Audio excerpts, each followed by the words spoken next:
আচ্ছা, welcome to the new video. আমরা থার্মোডাইনামিক্সের অনেকটা পার্ট ক্লাসেই আমরা পড়াশোনা করে নিয়েছি। কিছু পার্ট আমাদের রিমেনিং ছিল, বাকি ছিল, সেই পার্টটা আমাদের পড়া ছিল। তো সেই পার্টটা আমরা কয়েকটা সেগমেন্টে পড়বো, দুটো তিনটে সেগমেন্টে পড়বো। একটা থার্মোকেমিক্যাল ইকুয়েশনের পার্ট, ওই পার্টটাতে পড়বো।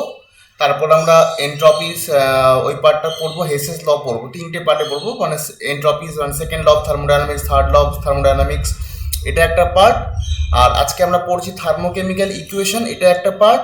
আরেকটা পড়বো আমরা Hess's law and its application, এই পার্টটা পড়বো। তো তিনটে পার্টে আমরা এই গোটা পার্ট থার্মোডাইনামিক্সটাকে এখন পড়বো।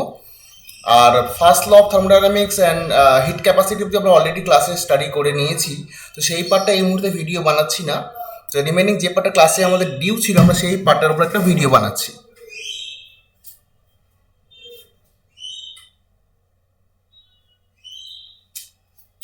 আচ্ছা, তোমরা যারা মাইক থিওরি বই ফলো করো, মাইক থিওরি বই ফলো করলে পেজ, নতুন বইটা যেটা পেজ নাম্বার 406, বাংলা ভার্সন বই, পেজ নাম্বার 406-তে দেখবে তাপ রাসায়নিক সমীকরণ বলে জায়গাটা রয়েছে। পেজ নাম্বার 406, অর্থাৎ ইংলিশ ভার্সন আছে, তাহলে তোমরা ইংলিশ ভার্সন যাতে তারা তোমরা এই পয়েন্ট থেকে খুঁজবে। পয়েন্ট হচ্ছে তোমার 6 পয়েন্ট,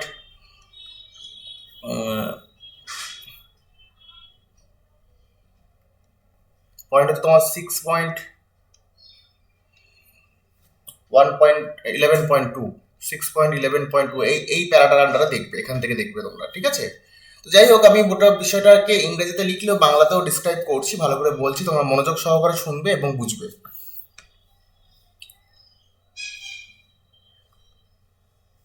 আচ্ছা, থার্মোকেমিক্যাল ইকুয়েশন বলতে কি বোঝায়?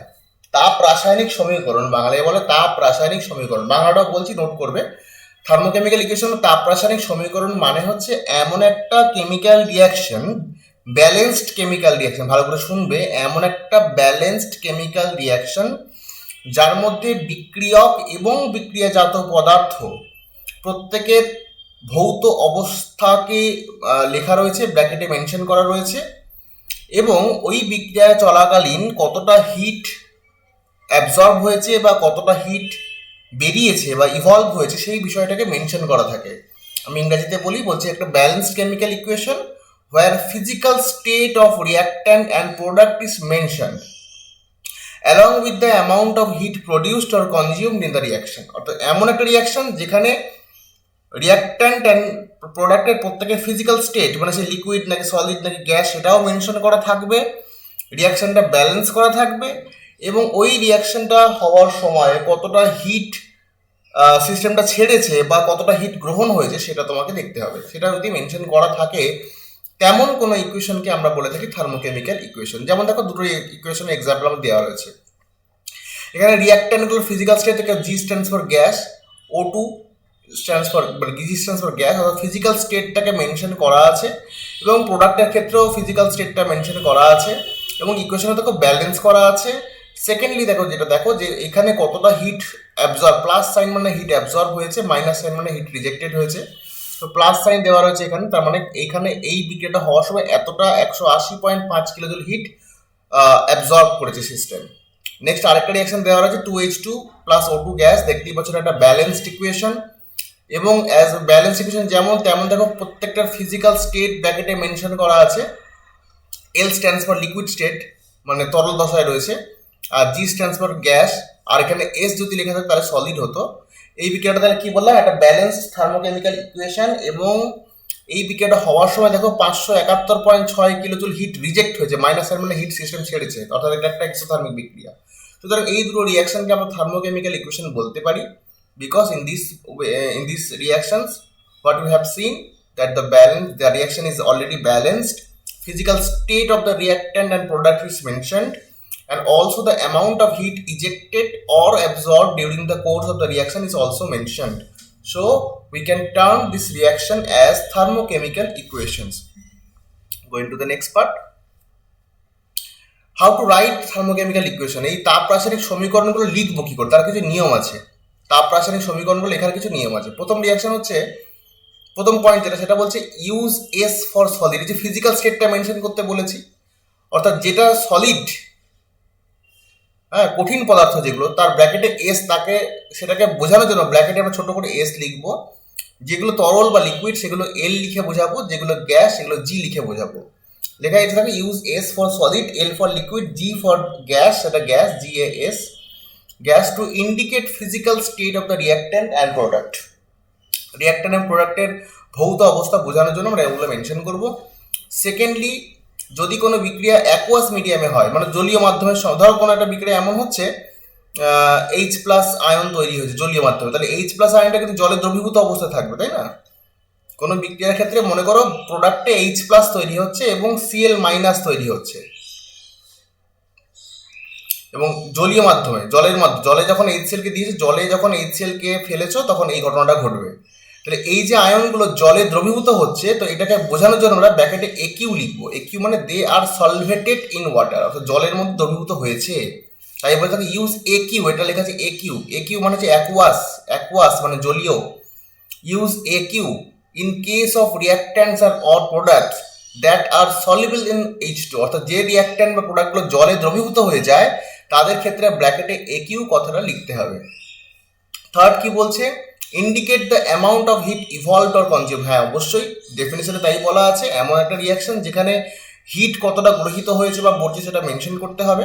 সেটা বলছে অবশ্যই সেটা ইন্ডিকেট করতে হবে, indicate the amount of heat evolved or consume. আর মাইনাস সাইন ইউজ করতে হবে কখন, যদি হিট ইভলভ করে, অর্থাৎ হিট যদি বেরিয়ে আসে, মানে তাপমোচী বিক্রিয়া যেটাকে বলি, মানে এক্সোথার্মিক রিয়াকশন। আর প্লাস সাইন দিলে কি বোঝাবো, প্লাস সাইন দেওয়া থাকলে বোঝাবো হিট অ্যাবসর্ব হচ্ছে, মানে এন্ডোথার্মিক বা তাপগ্রাহী বিক্রিয়া। হলো, রুলটা এখানেই শেষ নয়, আর একটু আছে। ফোর্থ বলছে the coefficient of reactant and product indicates number of moles. এই ধর বিক্রিয়াটা লেখা আছে, এর কোএফিসিয়েন্ট কত, কোএফিসিয়েন্ট কত 1, কোএফিসিয়েন্ট মানে হচ্ছে এই সহগ 1, এখানে কত সহগ কত 1, মানে কোএফিসিয়েন্ট হচ্ছে 1, এখানে কত সহগ 2, মানে এইগুলো হচ্ছে নাম্বার অফ মোল, কত মোল বিক্রিয়া করেছে, কত মোল বিক্রিয়া প্রোডাক্ট উৎপন্ন হচ্ছে। এগুলো ভগ্নাংশ হতে পারে, কোনো কিছু মাল্টিপল আকারেও লেখা যেতে পারে। তাহলে কি বললাম, the coefficient of reactant or products indicates number of moles, তো কত মোল বিক্রিয়া করে কত মোল প্রোডাক্ট উৎপন্ন হচ্ছে সেটা মেনশন করা থাকবে। আর এটা বলছে we can write any thermochemical equation in the reverse order. Reverse order বানানটা ভুল লেখা আছে, রিভার্স অর্ডার। রিভার্স অর্ডার মানে just by changing the sign of delta H. Delta H মানে কতটা হিট, হিটের যে পরিবর্তন হচ্ছে সেটা তো আমরা ডেল্টা এইচ দিয়ে লিখি। ডেল্টা এইচ মানে এনথালপির পরিবর্তন। তো বলছে ধরুন, যেমন ধরো এই যে বিক্রিয়াটা, এই বিক্রিয়াটা কিভাবে লেখা আছে, N2 gas plus O2 gas, ওয়ানগুলোকে অমিট করে দাও, ওয়ানগুলোকে ভুলে যাও এখন, তখন বোঝানোর জন্য 1 লিখেছিলাম। এই বিক্রিয়াটা তুমি কি দেখছো, N2 gas plus O2 gas বিক্রিয়া করে তোমার তৈরি করেছে 2NO গ্যাস তৈরি করেছে, তাই তো? এটা দেখতে পাচ্ছ তুমি। ডেল্টা এইচ কত দেওয়া রয়েছে, 180.5 কিলোজুল।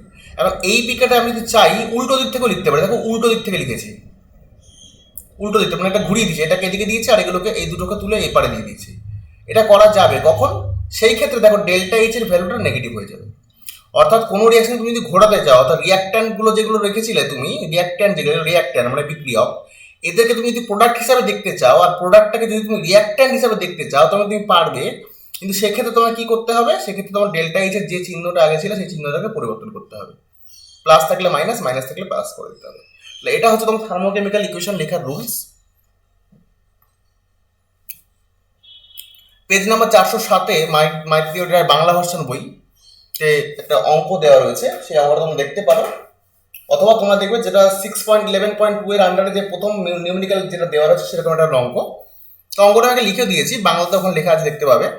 বলছে একটা particular temperature and pressure 3 moles of SO3 gas is produced. 3 mole SO3 gas তোমার তৈরি হয়েছে with the evolution of 291 kilojoule heat, এবং এটা তৈরি হওয়ার সময় 291 কিলোজুল তোমার হিট বা তাপ বেরিয়ে এসেছে। কখন হয়েছে না, যখন when SO2 reacts with O2 gas, অর্থাৎ মোদ্দা কথা যেটা বলা হচ্ছে, SO2 এর সঙ্গে যখন O2 বিক্রিয়া করেছে তখন SO3 গ্যাস তৈরি হয়েছে এবং তার সঙ্গে কত কিলোজুল হিট তৈরি হয়েছে, 291 কিলোজুল হিট তৈরি হয়েছে। তাহলে বলছে কি বলছে, calculate the change in enthalpy for 1 mole and 4 mole SO3, মানে 1 মোল এই যে SO3 যেটা তৈরি হয়েছে, বলছে এটা 1 মোল তৈরি হতে গেলে কত হিট উৎপন্ন হবে, আর 4 মোল তৈরি হতে গেলে কত হিট উৎপন্ন হবে সেটা জানতে চেয়েছে তোমাকে। ওকে, তো আগে কি করতে হবে, যে কোনো থার্মোকেমিক্যাল ইকুয়েশন বা থার্মোকেমিক্যাল ইকুয়েশন সংক্রান্ত প্রবলেম সলভ করার জন্য স্টেপ 1 বা at first you have to write down the balanced thermochemical equation. এটা তোমাকে লিখতেই হবে। ব্যালেন্স থার্মোকেমিক্যাল ইকুয়েশনটা তোমাকে প্রথমেই লিখে ফেলতে হবে। এই ব্যালেন্স থার্মোকেমিক্যাল ইকুয়েশনটা লিখে ফেলার পরই তুমি যাবতীয় কোশ্চেনের অ্যান্সার দিতে পারবে। তো এটাকে ব্যালেন্স লিখলাম, কি বলেছে যে SO2 আর O2 রিয়াক্ট করছে। ওকে, দেখো SO2 আর O2 রিয়াক্ট করছে। এটা 3/2 O2 রিয়াক্ট করে 3 মোল SO3 তৈরি করছে, 3 মোল SO3 তৈরি করছে। বিক্রিয়াটা ব্যালেন্স করা আছে এভাবে। হ্যাঁ, ব্যালেন্স করতে কি দেখা যায়, 3SO2 plus 3/2 O2, 3SO3 gas. ব্যালেন্সটা তোমাকে দেখতে হবে, চেক করে ক্রস চেক করে চেক করতে হবে। তৈরি হয়েছে। তুমি এই ব্যালেন্স ইকুয়েশনে কি দেখতে পাচ্ছ যে 3 মোল SO3 তৈরি হওয়ার জন্য 3 মোল SO3 তৈরি হওয়ার জন্য তোমার 291 কিলোজুল হিট প্রডিউস হয়েছে। তাহলে যদি 3 মোলের জন্য 291 হয়, ঐকিক নিয়মে করা যায় ইউনিটারি মেথডে, তাহলে 1 মোলের জন্য কত হবে, 291/3 বার করতে হবে। আবার তুমি অন্যভাবে ভাবতে পারো যে 3 মোলের মতো জন্য যদি 291 কিলোজুল হিট ইভলভ করে, তাহলে 1 মোলের জন্য কত, 291/3, 4 মোলের জন্য কত, 291/3 ইন্টু 4 করতে হবে। তাহলে এইভাবে তুমি হিসাব করে নিতে পারবে। কি বললাম, বিক্রিয়ার ব্যালেন্স ইকুয়েশনে দেখা যাচ্ছে 3 মোল SO3 এর জন্য 291 কিলোজুল হিট উৎপন্ন হয়েছে। তোমাকে জানতে চেয়েছে 1 মোলের জন্য কত, 4 মোলের জন্য কত। খুব সুন্দরভাবে ইউনিটারি মেথডে করা যায়। 3 মোলের জন্য 291, 1 মোলের জন্য কত, এইটা যেটা বেরোবে সেটা হচ্ছে 1 মোলের অ্যান্সার। আর 4 দিয়ে এটাকে মাল্টিপ্লাই করলে 4 মোলের অ্যান্সারটা তোমার বেরিয়ে আসবে। বইয়ের পেজ নাম্বার অত বললাম, page number 407, microwave Bangla version বইতে একটা মেনশন করা আছে, দেখে নেবে। আচ্ছা, এবার রয়েছে এনথালপি ডায়াগ্রাম। কোনো বিক্রিয়ার ক্ষেত্রে তোমাকে একটা বিক্রিয়া লিখে দেবে, লিখে বলবে এর এনথালপি ডায়াগ্রাম বা এনথালপি পরিলেখো লেখো। কোনো বিক্রিয়ার ক্ষেত্রে তোমাকে কি করবে, বিক্রিয়াটা লিখে দেবে, লিখে দিয়ে তোমাকে বলবে ড্র দ্য এনথালপি ডায়াগ্রাম বা এনথালপি পরিলেখটা লেখো, তোমাকে লিখতে বলবে। তো এনথালপি পরিলেখটা এমন একটা, সেটা কিভাবে দেখবো, দেখো আমাদের এনথালপি যে বিষয়টাকে সেটা আমরা দুরকম ভাবে ভেঙেছিলাম। থার্মোডাইনামিক্স লাস্ট যে আলোচনা হয়েছে সেখানে এক্সোথার্মিক আর এন্ডোথার্মিক দুটো কথা বলেছিলাম। এখানে একটুখানি সরি,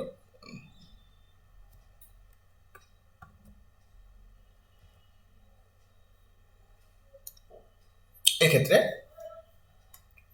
আমি এই জায়গাটা একটু মুছছি, এখানে একটা জিনিস দেখাবো তোমাদের।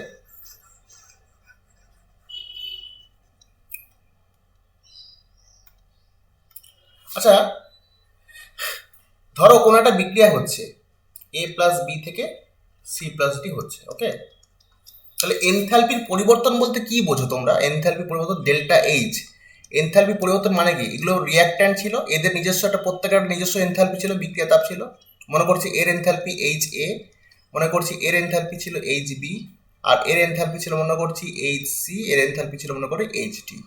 তাহলে এনথালপির পরিবর্তন বা চেঞ্জ বলতে তুমি কি বুঝবে?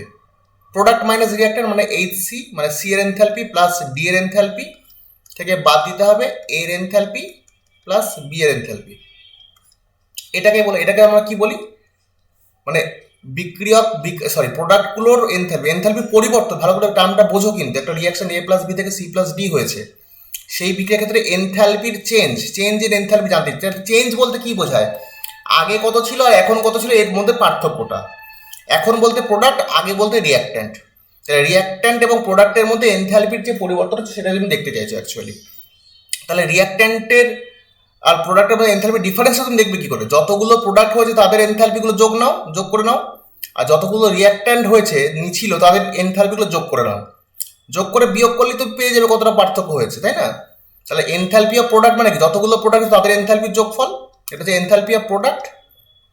আর যতগুলো ডিফারেন্স করছি আমি বার করছি, আর এনথালপি অফ রিয়াক্ট্যান্ট মানে বিক্রিয়ক কতগুলোর এনথালপিগুলো আমরা এনথালপি অফ রিয়াক্ট্যান্ট বলছি। তাহলে এনথালপির পরিবর্তন বলতে বেসিক্যালি তাহলে আমরা কি বুঝি, ডেল্টা এইচ সমান আমরা কি বুঝি না, সামেশন মানে যোগফল, summation of enthalpy of product minus summation of enthalpy of reactant. এটাই বাতি কথা, আমরা এটাই বুঝি। পরিষ্কারভাবে লিখছি, বিষয়টা থেকে আরেকবার দেখে নাও। তাহলে এনথালপি পরিবর্তন বলতে যে কোনো একটা বিক্রিয়ার ক্ষেত্রে আমরা এনথালপি পরিবর্তন বা চেঞ্জ ইন এনথালপি বলতে কি বুঝি? চেঞ্জ ইন এনথালপি বলতে আমরা যেটা বুঝি,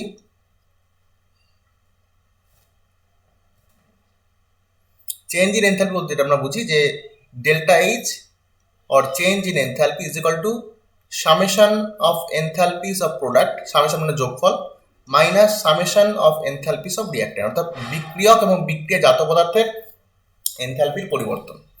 এখন দেখো এটা পজিটিভ নেগেটিভ দুটোই হতে পারে, পজিটিভ নেগেটিভ দুটোই হতে পারে। এটা মুছি একবার।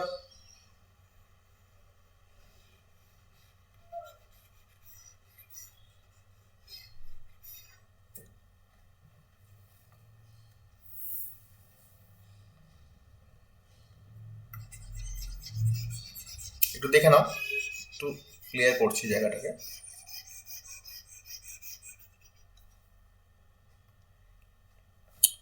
দেখো এটা পজিটিভ কখন হবে, এটা পজিটিভ কখন হবে যখন এইচপি গ্রেটার দেন এইচআর, তাই না? এটা যখন বড় হবে তখন এটা পজিটিভ পাবে তুমি, তাই না? আর নেগেটিভ কখন পাবে? যখন HP less than H reactant হবে তখন তুমি এটা নেগেটিভ পাবে। ক্লিয়ার? প্রোডাক্ট বডি বুঝতেই পারছো এটা প্রোডাক্ট পজিটিভ কখন হবে, এটা বড় যখন হবে, এটা যখন বড় হবে তখন পজিটিভ, এটা যখন ছোট হবে তখন নেগেটিভ হবে। আচ্ছা, এটা বড় হওয়া মানে কি বোঝায় বলো তো? প্রোডাক্টের এনথালপি বেশি, তার মানে কি রিঅ্যাক্ট্যান্টের কম ছিল, রিঅ্যাক্ট্যান্ট থেকে তো তুমি প্রোডাক্টে এসছো, একটা রিঅ্যাক্ট্যান্ট মানে বিক্রিয়ক থেকে তো বিক্রিয়াজাত পদার্থে এসছো। তো তুমি খেয়াল করে দেখো এই যে কেসটা, এই কেসটাকে তুমি কি করে বোঝাবে? প্রোডাক্টের এনথালপি কি বোঝাচ্ছে? এখানে কি লেখা আছে? Summation of H product greater than summation of H reactant, summation of H reactant, summation এটা, হ্যাঁ। এটা তুমি কি করে বোঝাবে? প্রোডাক্টের এনথালপি বেশি বলছে, তাহলে প্রোডাক্টের এনথালপি বেশি মানে কি রিঅ্যাক্ট্যান্টের কম ছিল, তার মানে রিঅ্যাক্ট্যান্ট থেকে প্রোডাক্টে যাওয়ার সময় এনথালপিও বাড়িয়ে নিয়েছে সিস্টেমটা, রিঅ্যাক্ট্যান্ট থেকে প্রোডাক্টে যাওয়ার সময় এনথালপি বাড়িয়েছে মানে কি করেছে? হিট গ্রহণ করেছে, তবে তো এনথালপিটা বেড়েছে, না অ্যাকসেপ্ট করলে কি করে হবে? তার মানে হিট এই গ্রহণ করা মানে এটাকে কি বলবো? তাপগ্রাহী বিক্রিয়া। অর্থাৎ ডেল্টা যদি কারোর পজিটিভ হয় তাহলে তাকে আমরা কি বলবো? এন্ডোথার্মিক, বা বাংলায় বলে তাপগ্রাহী বিক্রিয়া। এরকম কেস যেখানে ডেল্টা ইজটা তোমার পজিটিভ, ডেল্টা ইজ যেখানে কি হয়? পজিটিভ হয়। এবং কি কন্ডিশনটা কি হয়? প্রোডাক্টের এনথালপি রিঅ্যাক্ট্যান্টের থেকে বেশি হয়। প্রোডাক্টের এনথালপি দেখো, এই যে প্রোডাক্টের এনথালপিটা রিঅ্যাক্ট্যান্টের থেকে বেশি, যে summation of H product greater দান আছে, দেখো রিঅ্যাক্ট্যান্টের থেকে এটা বেশি আছে।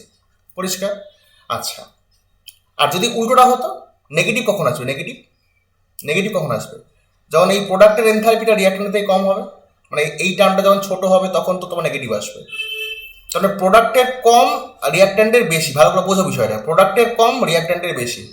অর্থাৎ রিঅ্যাক্ট্যান্টটা যখন প্রোডাক্টে আসছে তখন প্রোডাক্টটা যেহেতু কম, তাহলে রিঅ্যাক্ট্যান্টকে নিজের এনথালপিকে কমিয়ে ফেলতে হবে, নাহলে প্রোডাক্টে আসবে কি করে?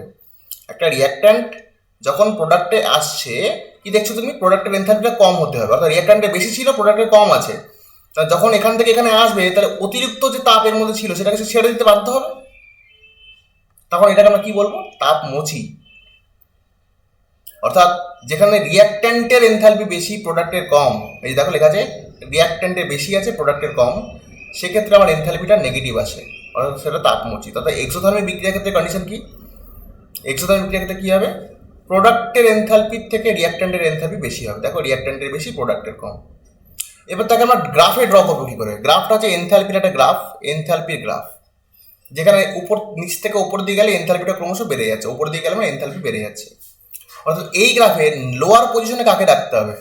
এই গ্রাফে লোয়ার পজিশনে আমি রাখবো কাকে? যার এনথালপি কম। এই দুটোর মধ্যে এনথালপি কার কম আছে? প্রোডাক্টের এনথালপি কম আছে, তাই তো? তাহলে প্রোডাক্টটা দেখো নিচে আছে, আর রিঅ্যাক্ট্যান্টটা কোথায় আছে? উপরের দিকে আছে। পরিষ্কার বোঝা গেছে কাকে উপরে কাকে নিচে রাখবো? এনথালপি গ্রাফে এই বিক্রিয়ার ক্ষেত্রে কাকে নিচে কাকে উপরে রাখবো? যার এনথালপি কম সে নিচে থাকবে, যার এনথালপি বেশি সে উপরে থাকবে।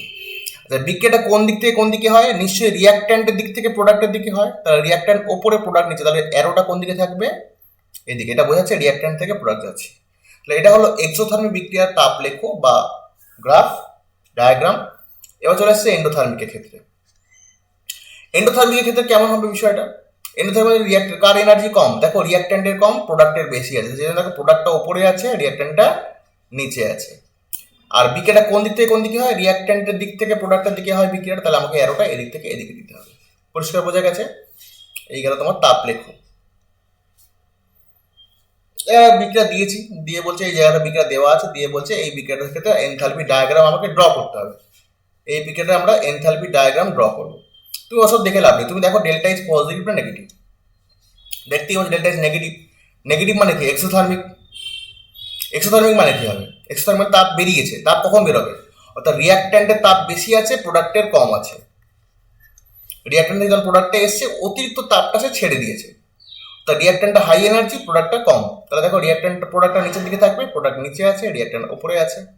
আর বিক্রিয়া কোন দিক থেকে কোন দিকে হয়? রিয়াক্ট্যান্ট থেকে প্রোডাক্টের দিকে হয়, অ্যারোটার দিকে আছে। সুন্দরভাবে একটা ডায়াগ্রাম হয়ে গেল। নেক্সট যে পার্টটা আমরা পড়বো সেটা হচ্ছে বিক্রিয়া তাপ, heat of a reaction. Heat of a reaction, আমরা হিট অফ এ রিয়াকশন দেখব।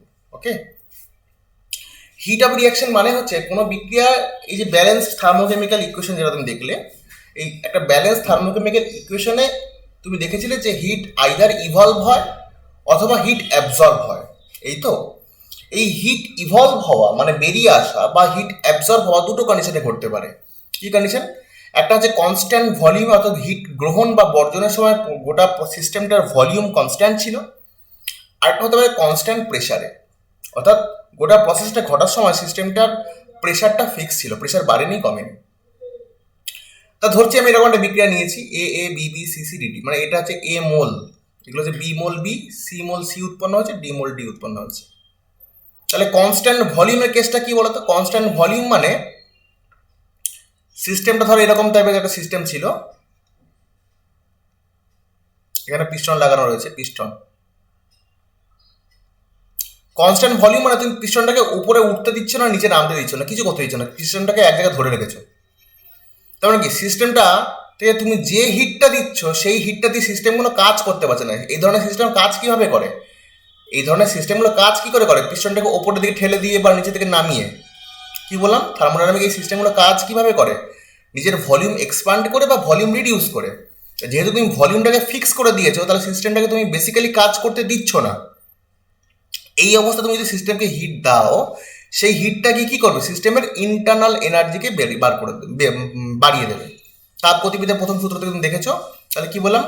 কনস্ট্যান্ট, এটা আমরা আগে আলোচনা করেছি যে কনস্ট্যান্ট ভলিউমে যদি আমরা কোনো সিস্টেমকে হিট দিই, সেই হিটটা কি করে? শুধুমাত্র সিস্টেমে তোমার ইন্টারনাল এনার্জিকে বাড়িয়ে দেয়, আন্তঃশক্তিকে বৃদ্ধি করে। তাহলে আমরা এভাবে লিখতে পারি বিক্রিয়াটাকে যে কিউভি মানে কনস্ট্যান্ট ভলিউমে যে হিট দেওয়া হয়েছে। কিউভি মানে যে হিট দেওয়া হয়েছে যেটা কনস্ট্যান্ট ভলিউমে।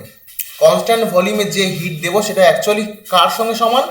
সিস্টেমের আন্তঃশক্তি পরিবর্তনের সঙ্গে সমান, ইন্টারনাল এনার্জির সঙ্গে সমান। বিকজ সিস্টেমটা আর কোনো কাজকর্ম করে না, ঠিক আছে? তাহলে ইন্টারনাল এনার্জির সঙ্গে যদি পরিবর্তনের সমান হয়, তার মানে এটাকে আমরা লিখতে পারি ইন্টারনাল এনার্জি পরিবর্তন মানে কি? Product minus reactant. পরিষ্কার? এটা আগে আলোচনা করা হয়, যারা আগের ক্লাসগুলো করনি, মানে সিবিসিপি বা এগুলো পড়নি, সে তারা হয়তো এগুলো বুঝতে পারবে না তাহলে। আর এখানে আমার স্কোপও নেই যে আমরা সেই বিয়ন্ডে যেতে পারি। নেক্সট হচ্ছে অ্যাট কনস্ট্যান্ট প্রেশার। যদি প্রেশার কনস্ট্যান্ট থাকে তাহলে আমরা কি করতে পারি? প্রেশার যখন কনস্ট্যান্ট থাকবে তখন আমরা তোমার যদি হিট দিই, প্রেশার কনস্ট্যান্ট কখন থাকবে? ভালো করে বোঝো বিষয়টাকে। প্রেশার কনস্ট্যান্ট কখন থাকবে? সিস্টেমটা রয়েছে এরকম, সিস্টেমটা রয়েছে তোমার এরকম, প্রেশারটা কনস্ট্যান্ট, ভিতরে চাপ বেড়ে যাচ্ছে, হঠাৎ করে চাপ বেড়ে যাচ্ছে, তাহলে প্রেশারটা কনস্ট্যান্ট রাখতে হবে। কি করবে? পিস্টনটা একটু উপর দিকে তুলে দিতে হবে। পিস্টনটা যেই একটু উপর দিকে উঠে যাবে, তখন এই এক্সট্রা চাপটা কমে গেল, মানে ভলিউমটা বেড়ে গেল। অর্থাৎ চাপ স্থির রাখতে গেলে তোমাকে ভলিউমটা কমাতে বাড়াতে হবে, অর্থাৎ পিস্টনটা আগে পিছিয়ে উপর নিচে যাওয়া আসা করবে। আর এই পিস্টনটা আপ ডাউন করলে তখন তোমার কাজ হবে। অর্থাৎ এক্ষেত্রে তুমি যে এনার্জিটা দেবে, সেই এনার্জিটা শুধুমাত্র যে তার ইন্টারনাল এনার্জিকে বাড়াবে তা নয়, সেটা কিন্তু কিছু কাজও করবে। কি বললাম, কি বুঝতে পারলে? অর্থাৎ কনস্ট্যান্ট প্রেশারে তুমি যে হিট এনার্জি সিস্টেমকে দাও, সেই সময় সিস্টেম কি করে? শুধুমাত্র যে তার ইন্টারনাল এনার্জি বাড়ায় তা নয়, সিস্টেমটা কিছু কাজও করে। তাহলে দেখো এই ক্ষেত্রে কিউপিকে আমরা লিখতে পারি, আর কি বললাম, কারণ ইন্টারনাল এনার্জি বাড়া এবং চাপ আয়তনিক কার্য মানে প্রেসার ভলিউম ওয়ার্ক করে, এটাকে আমরা এনথালপি পড়ি। এটা আমরা এনথালপি ডেফিনেশনে পড়ে এসেছিলাম, enthalpy is equal to U plus PV পড়ে এসেছিলাম আমরা। তাহলে এখানে আমরা হিট যে দিচ্ছি, সেই হিটের ফলে সিস্টেমের ইন্টারনাল এনার্জি যেমন চেঞ্জ হচ্ছে, তেমন তার সে কিছু কাজও করছে, অর্থাৎ পিভি ওয়ার্ক ডান করছে। অর্থাৎ এই যে ক্ষেত্রে হিটটা দিচ্ছি সেটা কনস্ট্যান্ট প্রেসার কিউপি, সেটা কিন্তু সিস্টেমের এনথালপির সঙ্গে সমান। আবার এনথালপি মানে কি? এনথালপি মানে কি? চেঞ্জ ইন এনথালপি মানে কি? প্রোডাক্টের এনথালপি মাইনাস রিঅ্যাক্ট্যান্টের এনথালপি। এটা 2 নম্বর ইকুয়েশন রাখলাম, এটা 1 নম্বর ইকুয়েশন। এখন এই কিউপি মানে স্থির আয়তনে বিক্রিয়া তাপ এবং কিউভি মানে স্থির চাপে, কিউপি মানে স্থির চাপে বিক্রিয়া তাপ এবং কিউভি মানে স্থির আয়তনে বিক্রিয়া তাপ, এদের মধ্যে রিলেশন কি, সম্পর্কটা কি? খুব সিম্পল, দেখো এইচ এর ইকুয়েশনটাকে লিখলাম, H is equal to U plus PV, এটা তো আমাদের নর্মাল এনথালপির ইকুয়েশন এট কনস্ট্যান্ট প্রেসার। তাহলে এনথালপির চেঞ্জটা কিভাবে হবে? চেঞ্জ মানে delta H at constant pressure change মানে এটা লিখলাম ডেল্টা ইউ, মানে চেঞ্জ বলতে কি বোঝায়? ডেল্টা দিয়ে তো বোঝাতে হবে আমাকে, তাই না? লিখলাম এটাকে এই ইকুয়েশনটাকে চেঞ্জের ফর্মে লিখলে আমরা এইভাবে এটা পাবো। ওকে, আচ্ছা ডেল্টা এইচপি মানে কি?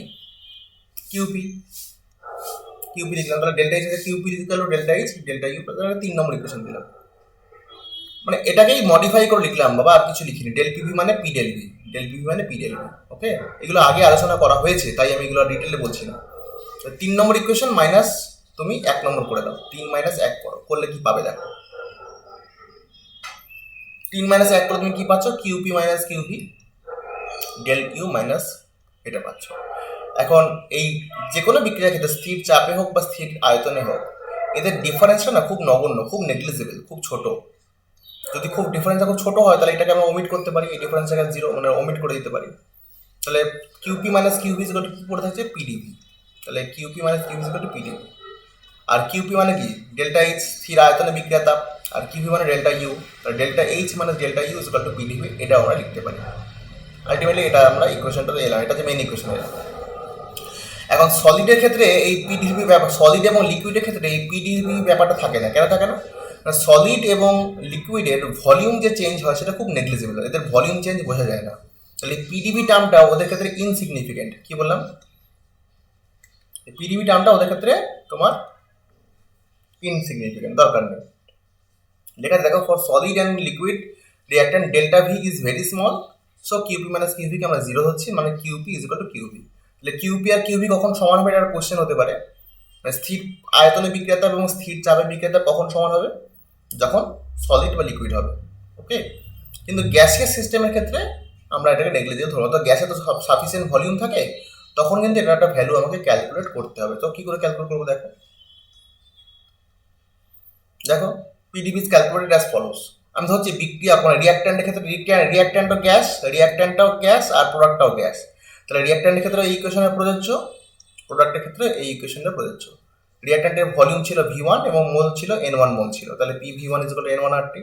আর স্থির চাপের কেস না, মানে প্রেশার দুটো ক্ষেত্রেই ফিক্সড আছে। ওকে, স্থির চাপের কেস মানে প্রেশারটা দুটো ক্ষেত্রেই সমান। আর প্রোডাক্টের ক্ষেত্রে PV2 মানে প্রোডাক্টের আয়তন মনে করছি V2 এবং নাম্বার অফ মোলস N2, মানে এ থেকে মনে করো বি হয়েছে, তাহলে এর আয়তন মনে করছি V1 ছিল আর বি এর আয়তন মনে করো V2 ছিল, আর এটা N1 মোল নিয়েছিলাম আর প্রোডাক্ট তৈরি হচ্ছে N2 মোল। তাহলে এই ক্ষেত্রে ইকুয়েশনটা কি হবে? PV1 is equal to N1 RT আর PV2 is equal to N2 RT। তাহলে ডিফারেন্স করো, ডেল পিভি মানে কি? আমার তো লাগবে ডেল পিভি ভ্যালু, তাই না? ভালো করে দেখো, এই যে ডেল পিভি,